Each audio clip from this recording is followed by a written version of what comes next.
주요 정치 이슈를 다루는 매일 챙겨봐야 할 뉴스를 시작하겠습니다. 문재인을 향해 신발을 던진 정창욱 씨가 구속을 면했습니다. 19일 서울 양천구에 위치한 서울 남부지방법원은 정 씨를 소환해 오후 2시부터 구속 전 피의자 신문을 약 2시간가량 진행했습니다. 김진철 영장전담 판사는 이날 오후 11시께 구속의 상당성 및 필요성이 부족하다며 경찰이 신청한 구속영장을 기각했습니다. 이에 따라 경찰이 무리하게 구속 수사를 하려 한 것 아니냐는 비판을 면하기 어렵게 됐습니다. 김 부장판사는 현재까지 수집된 증거자료와 사실관계를 대체로 인정하는 등 피의자가 수사에 임하는 태도와 피의자의 처나 아들이 있는 곳에 거주하여 주거가 부정하다고 할 수 없는 점 등에 비추어 증거를 인멸하거나 도망할 염려가 있다고 보기는 어렵다고 기각 사유를 설명했습니다. 한편 투척물 봉변에 대해 어떠한 입장도 내놓지 않은 문재인의 옹졸한 대응은 단순 해프닝으로 끝낸 역대 다른 대통령의 모습과 비교됐습니다.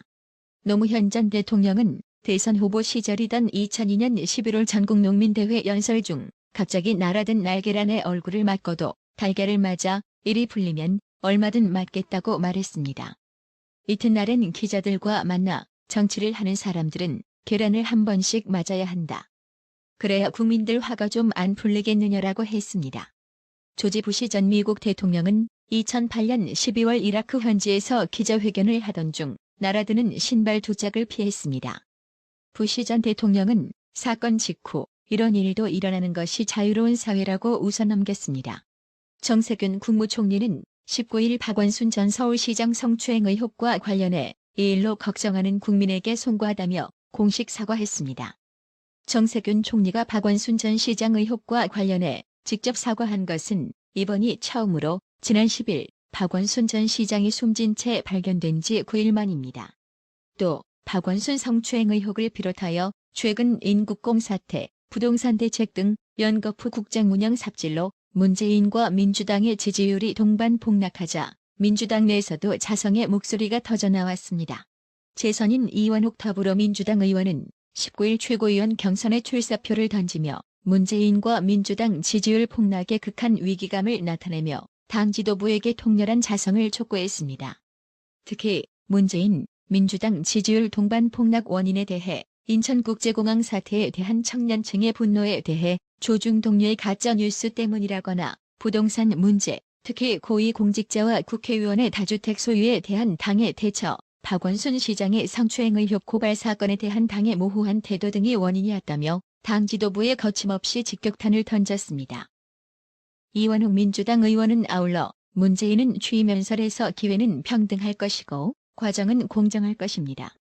결과는 정의로울 것입니다라고 했다며 문재인 취임사를 거론한 뒤 그러나 인국공 사태로 기회의 평등은 흔들렸다. 정의개혁연대 사태로 무엇이 정의인지 의문을 만들었다. 민주당이 가진 최고의 가치였던 공정함이 흔들렸다. 민주당에 실망하는 국민은 공정함을 잃은 것에 대한 실망이었고 내로남불식 태도 때문이었다고 탄식했습니다. 더불어민주당 삼선인 박완주 의원 역시 19일 박원순 서울시장 성추행에 대해 연이은 광역단체장의 성범죄 사건으로 많은 국민이 분노했고 상처받았다며 굉장히 참혹하고 부끄러운 심정이다. 민주당 의원으로서 책임을 통감한다고 고개를 숙였습니다. 이어 박원순 시장이 생전에 많은 공적을 남긴 만큼 저 또한 매우 복잡한 심경이라면서도 하지만 사건에 대한 진상규명이 무엇보다 가장 중요하다. 먼저 고 박원순 시장의 성추행 의혹을 있는 사실 그대로 냉정하게 확인해야 할 것이라며 철저한 진상규명을 촉구했습니다. 그러면서 당 지도부를 향해 피해자를 피해자라고 부르지 않았던 부끄러운 성인지 감수성에 대해 국민들은 이해하지 못하고 있다고 비판하기도 했습니다. 이번에는 국민 세금으로 운영되는 KBS의 착태에 대한 소식입니다. 채널A 기자의 강요미수 의혹 사건 관련 채널A 이동재 전 기자가 구속된 지 하루 만에 KBS가 이동재 전 기자 측과 검찰 수사팀만 확보하고 있는 이동재 전 기자 한동훈 검사장 대화 녹취록 관련 보도를 하면서 법조계에서는 오히려 KBS의 검언 유착 정황 아니냐는 반응이 나오고 있습니다. 이동재 전 기자 측이 자신에게 불리한 취지로 해당 녹취록 내용을 KBS에 제보했을 가능성은 없기 때문입니다. 해당 보도는 오버 논란에 휩싸였습니다.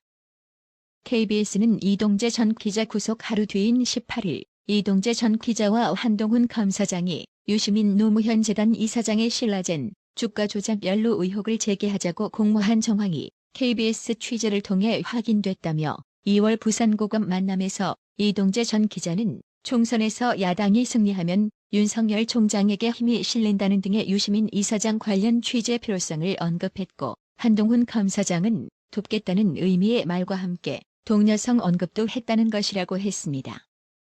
이동재 전 기자는 2월 13일 부산고검 한 검사장 사무실에서 약 15분간 만나 대화를 나눴습니다.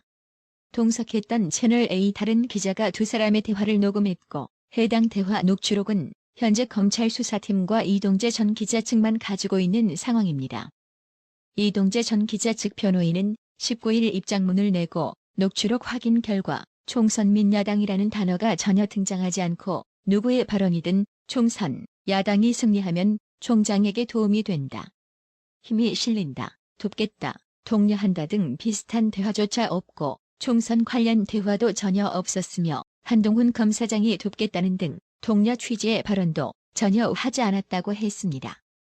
한동훈 검사장 역시 변호인을 통해 입장을 내고 KBS의 보도는 실제 존재하지도 않는 대화가 있었던 것처럼 꾸며낸 완전한 허구이며 창작에 불과하다. 보도 시점이나 내용도 너무나 악의적이라고 했습니다. KBS가 보도한 대화록의 두 당사자 측 모두가 KBS 보도에 나온 대화 내용은 읽지도 않았다며 KBS의 법적 조치를 하겠다고 밝힌 것입니다. 법조계에서는 해당 녹취록이 이동재 전 기자 측과 검찰 수사팀만 가지고 있는 상황에서 KBS가 해당 내용을 어떻게 보도했는지 의문을 제기하고 있습니다. 한동훈 검사장 역시 이날 입장문에서 보도 전 저희에게 확인을 받은 바도 없었다. 당사자 확인 없이 누구로부터 듣고 위와 같은 허위 보도를 한 것인지 밝혀야 한다고 했습니다. 검찰 수사팀이나 지휘 라인을 통해 KBS가 해당 녹취록 내용을 보도한 것 아니냐는 문제 제기를 한 것입니다. 이동재 전 기자의 구속영장 발부 하루 만에 KBS 관련 보도가 나온 것에 대해서도 의문이 제기되고 있습니다. 이동재 전 기자의 구속영장 발부 사유에 대해 법조계 논란이 나오고 있는 상황에서 검찰 수사팀 입장을 대변해 줄 수 있는 반박 차원의 보도가 하루 만에 나온 것이기 때문입니다.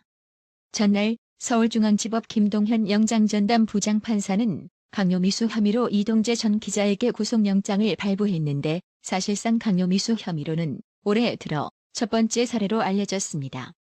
그만큼 이례적이라는 것입니다.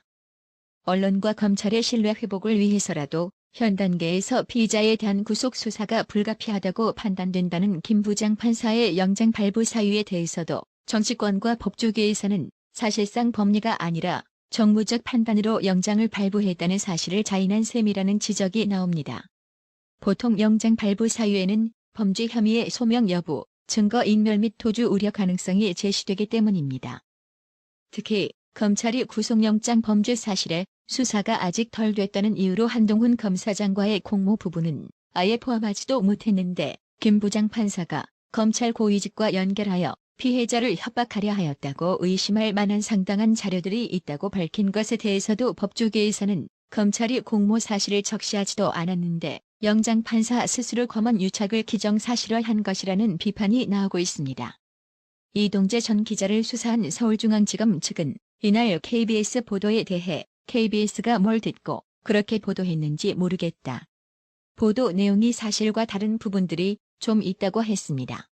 해당 소식에 한 네티즌은 항상 집권 정당에 아부해서 국민을 헷갈리게 하는 KBS는 시대에 맞지 않는 것 같습니다. 이번 기회에 폐업시킵시다. 전혀 나라에 도움이 되지 않습니다. 없어도 그만인 방송, 바지저고리 방송, 없애버립시다라고 핵직구를 날렸습니다. KBS는 전날 밤 메인 9시 뉴스 한동훈 검사장과 이동재 전 기자가 4월 총선을 앞두고 만나 유시민 노무현 재단 이사장의 신라젠 주가 조작 연루 의혹을 제기하자고 공모했다는 정황이 확인됐다고 보도했다가 이날 밤 9시 뉴스에서 사과했습니다.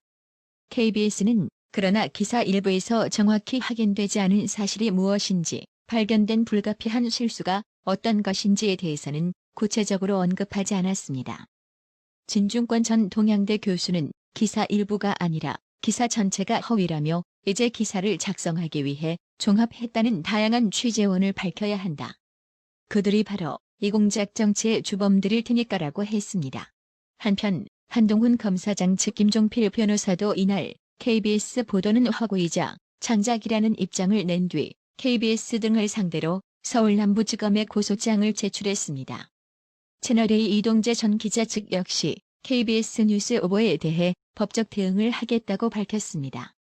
이동재 전 기자 측 변호인은 KBS 보도 후 일부 정치인, 사건 관련자 등이 SNS로 허위보도 내용을 사실인 것처럼 유포하고 있다. KBS 허위보도 및 유포에 대하여 강력한 법적 조치를 취할 예정이라고 했습니다. 진중권 전 교수는 19일 한동훈 검사장과 이동재 전 채널A 기자의 대화 녹취록 관련 KBS 보도에 대해 MBC 왜곡 보도의 재탕이라고 밝혔습니다. 진중권 전 교수는 이날 페이스북을 통해 MBC의 뒤를 이어 이번엔 KBS가 나섰다며 공개된 녹취록을 읽어봤다. 부산 녹취록이 첨가됐을 뿐 녹취록에 없는 얘기를 날조해 검언 유착 프레임을 만드는 수법은 동일하다고 말했습니다. 진중권 전 교수는 날조된 시나리오는 제보자 X로 불리는 지모 씨, 최강욱 열린민주당 대표, 황희석 열린민주당 최고위원이 짰다는 작전의 시나리오와 정확히 일치한다고 했습니다.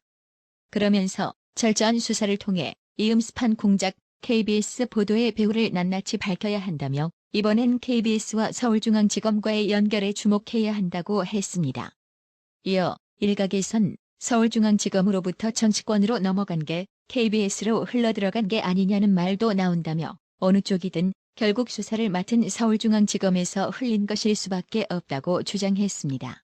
KBS 보도 당시 해당 녹취록은 서울중앙지검 수사팀과 이동재 전 기자 측만 가지고 있었습니다. 그러면서 이 X의 정권은 허위, 날조, 왜곡, 공작 없이는 유지가 안 되나 보다고 했습니다. 목정우님, 항상 정기적으로 구독료 후원해주시고 나라의 TV 형편도 걱정해주셔서 감사합니다.